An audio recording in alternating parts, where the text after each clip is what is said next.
26 years is a long time of not knowing. We still haven't gave up hope that she's alive. We still haven't gave up hope that she's alive. In that brief clip from WCNC Charlotte, you see Harold and Aquila, the parents of Asha Degree, who are still hopeful that their daughter is alive after being missing for over 2 decades. Asha's mother, Aquila, goes on to say that if she gets proof that Asha is not alive, then they will accept it. And for over 20 years, that hope has never wavered. Even though this case is widely known, I'm covering it to help keep attention on it, because keeping unsolved cases in the spotlight may help to generate new leads, and good leads can help to get cases solved. I'm Debbie, and welcome to Storyboard 360.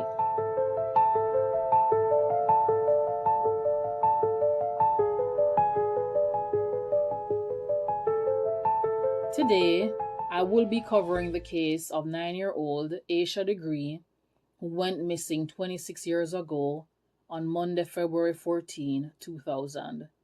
This will be a 2-part video due to the volume of information that is available in this case.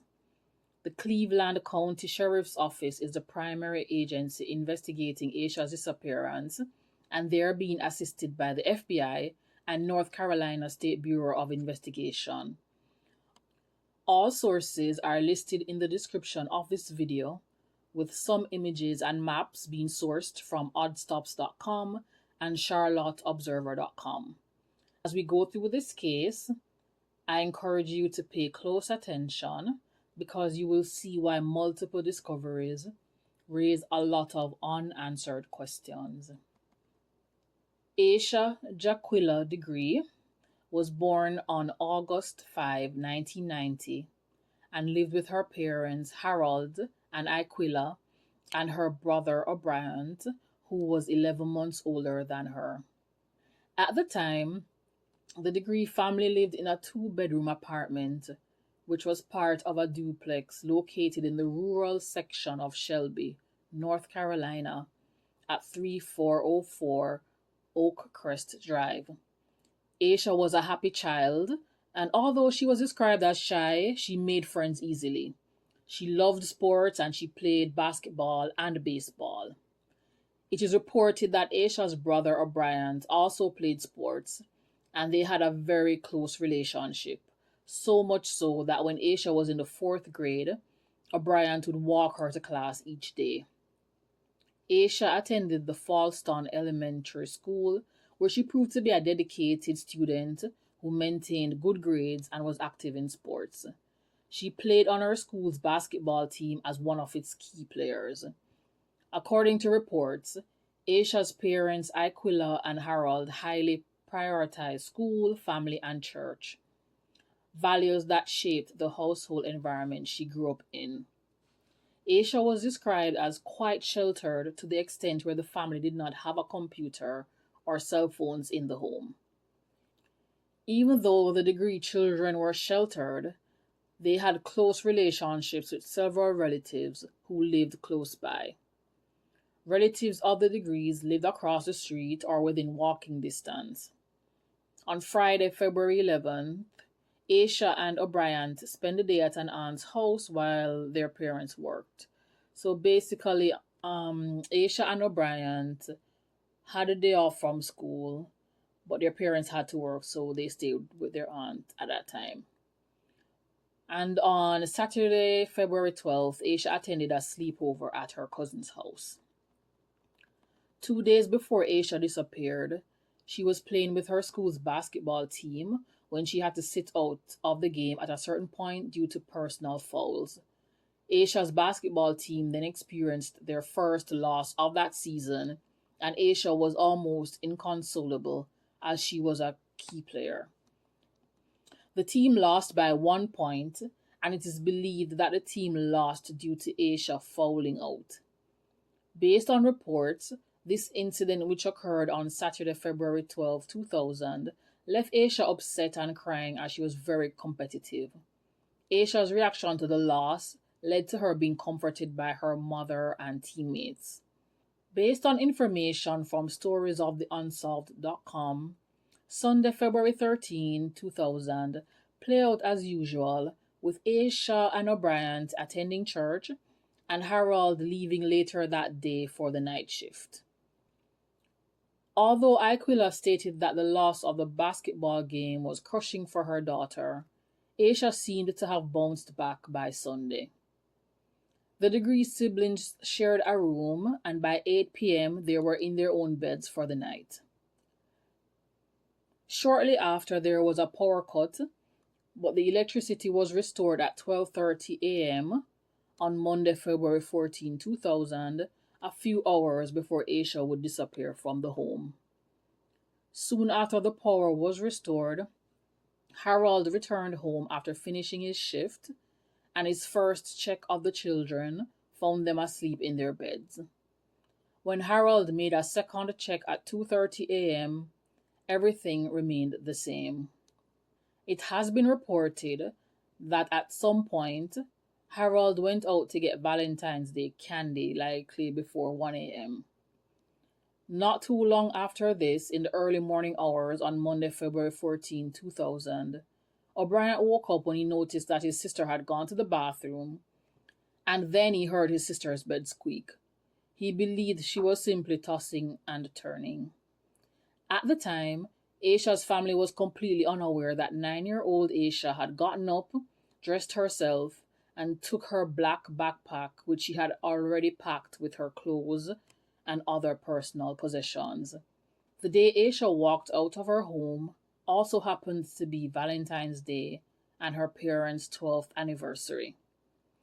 So, in an interview done a year ago on the podcast Crack House Chronicles, Asha's brother O'Brien stated that Asha was usually a heavy sleeper and their bedroom windows were nailed shut for safety. So on the podcast, O'Brien confirmed that he and his sister were very close, and the day of the disappearance, he had seen her go to the bathroom and notice when she was done, she turned off the light and then she went back to bed. So in the interview, the host did ask him about him hearing her bed squeak.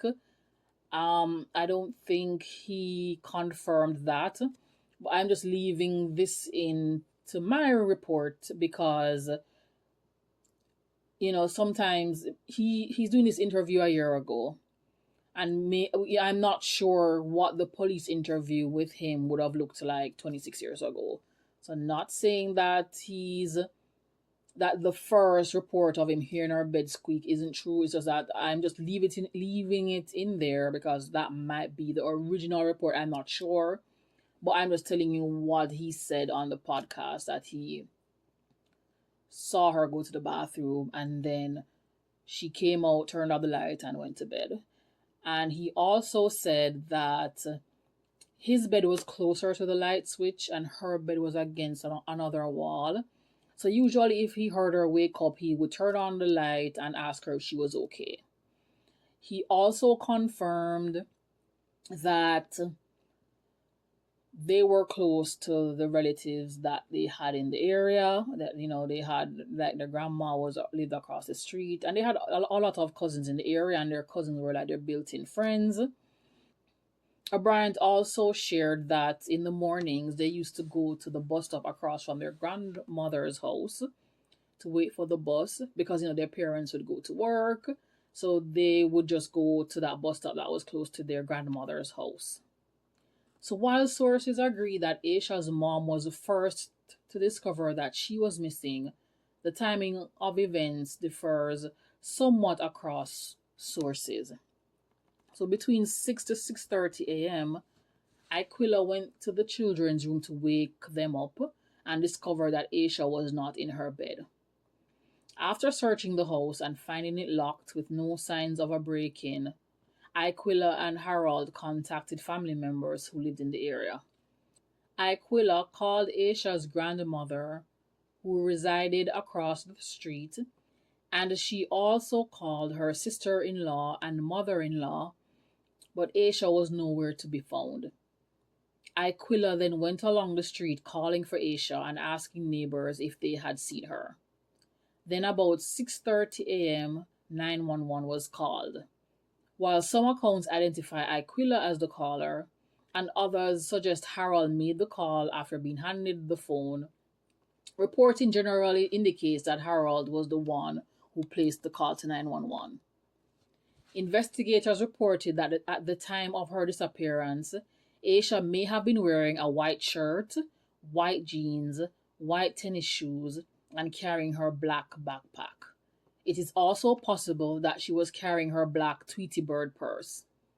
When the room shared by Asha and O'Brien was searched, Aquila identified the following missing items: family photos, black Tweety Bird overalls, blue jeans with a red stripe, black sneakers, a white long sleeve shirt with purple lettering, her basketball uniform, a red vest with black trim, a black and white long sleeve t shirt, and Asha's house key.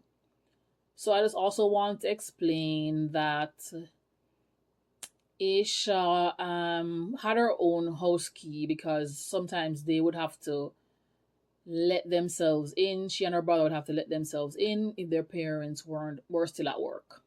So I just wanted to make that clear. So according to Detective Adams, while being interviewed on the Inside the FBI podcast, it is still not clear if Asha left her home because of the basketball game or for another reason. But it is believed that she left the house of her own free will. There was no evidence that someone had forced their way into the house. According to FBI.gov, investigators and Asha's parents have wondered if Asha created a plan that resulted from her losing the game. 26 years later, no one knows why Asha left the house at a time when it was dark, cold, and possibly while it was raining, since a rainstorm had happened close to the time she left the house. Asha's behavior was described as completely out of character, since she had no behavioral issues, was a stellar student, and she was shy. Sources have also reported that Asha was fearful of dogs, thunderstorms, the dark, and strangers.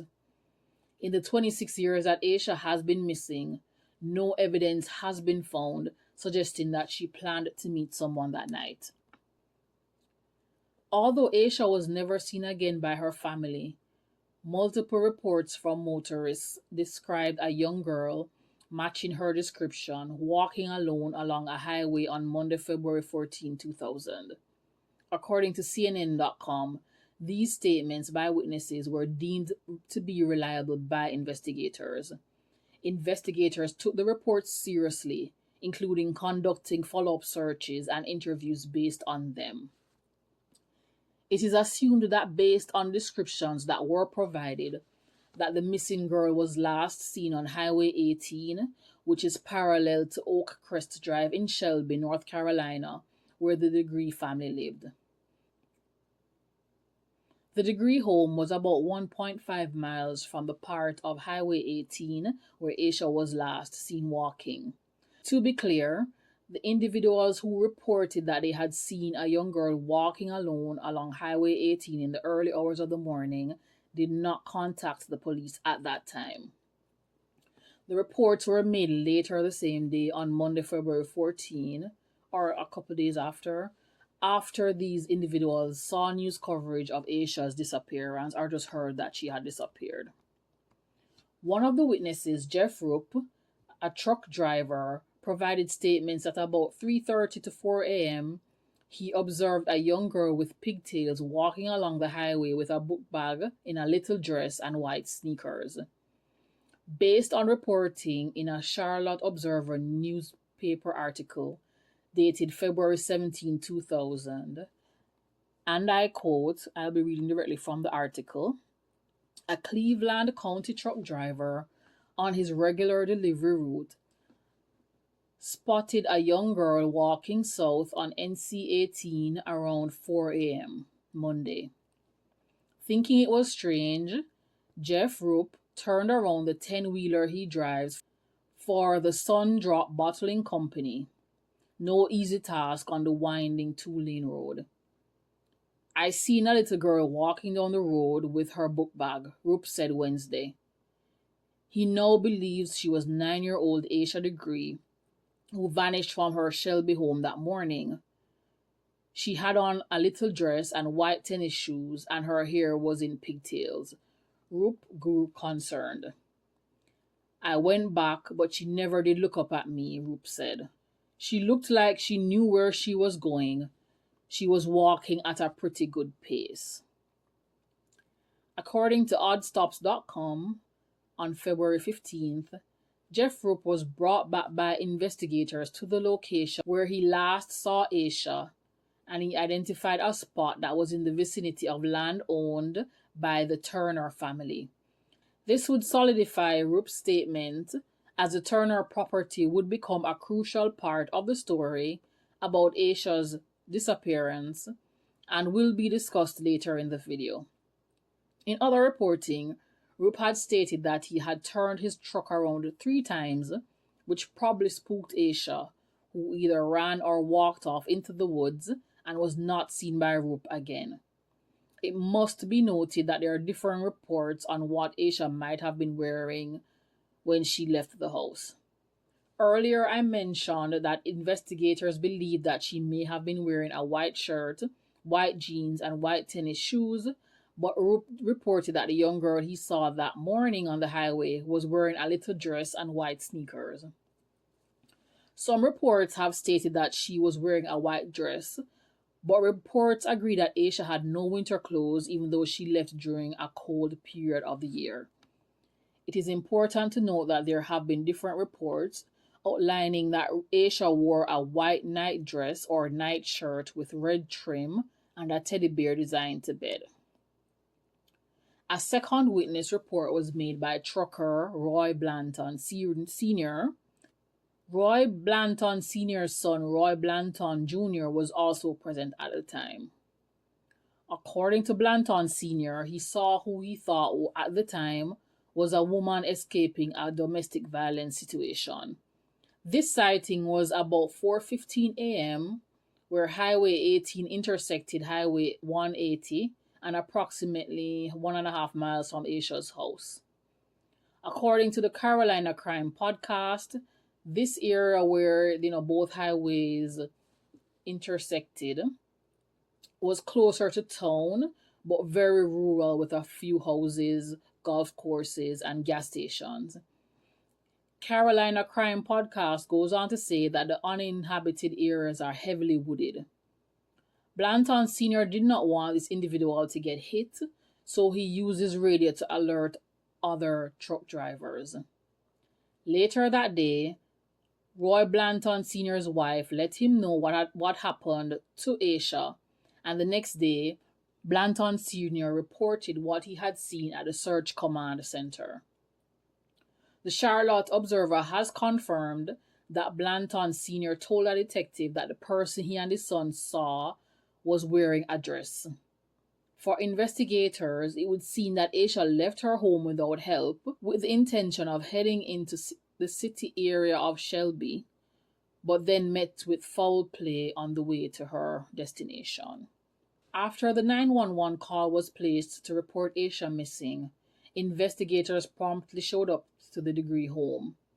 Harold and Aquila worked closely with investigators, allowing their home to be fully searched and willingly participating in polygraph tests and multiple interviews. It has been reported that investigators consider Asha's parents to be cleared and are not considered to be suspects in her disappearance. On the same day that Asha disappeared, search dogs and about 75 volunteers from various organizations turned up to help with the search. According to Detective Adams during his interview on the Inside the FBI podcast, on February 13, 2022, 1 day shy of the 22nd anniversary of Asha's disappearance, his team had collected almost 500 tips since 2015. Since witness Jeff Roop had spotted Asha going off the road about 600 feet from the home of the Turner property. Subsequently, on day 2, February 15th, volunteers met with the Turner family on their property and asked that they report anything suspicious. The Turners operated an upholstery business, and this is where the first set of clues that were linked to Asha was discovered. At the rear of the property was a building that was described as a shed or a barn that had no doors. On this first visit, the Turner family turned over a wallet-sized photo of a little girl, which will form another puzzling part of this case. This photo was one of many things that were left in the shed. On day 4, February 17th, when searchers returned to the Turner property, they found a candy wrapper, and it was at this point that the Turners turned over candy wrappers, a green marker, a 1996 Olympics pencil with the word Atlanta on it, and a Mickey Mouse hair bow. The Degrees were able to identify everything except the photo. The candy wrappers were identified as Asha's favorite candy, and the pencil was from a family reunion. Carolina Crime Podcast mentioned that friends have said that the candy wrappers matched some of the candy that they had received at the basketball game the weekend before. One of the puzzling things in this case is that the child in the picture that was discovered with Asha's things has never been identified. Asha's family and friends do not know the child in the photo. Officials at Asha's school were also shown the photo, but they failed to identify the person. By the 5th day, 500 volunteers had joined the search, but by February 19 or 20, the search was called off. At this point, we come to the end of part 1. We are left with several questions. Why did Asha leave her home in the first place? Why did she stop at the shed? And was she alone at the shed? Who was the child in the photo that was found with her items? I'm sure as you're listening to this story, you might have many other questions. But as I mentioned, we have a lot more information to get through. I want to remind everyone that Asha is still missing, and investigators need the help of the public to get this case solved. I also want to mention that in some reports, instead of a green marker, you might read that a pen was found. Also, the things found in the Turner shed were tested by the FBI for DNA, but there was no match found to Asha. At this point, there is a $100,000 reward being offered. If you have information about this case, please call the Cleveland County Sheriff's Office at 704-484 or 4888 or 704-484-4822, the North Carolina State Bureau of Investigation at 800-334-3000, the National Center for Missing and Exploited Children, NCMEC or NCMEC at 1-800-LOST or 1-800-843-5678, and the FBI at 1-800-CALL-FBI or 704-672-6100. In part 2, we have a lot more to cover, including another discovery of Asha's personal items, a list of suspects, and tips that point to a kidnapping. Thank you for watching, and I'll see you next time.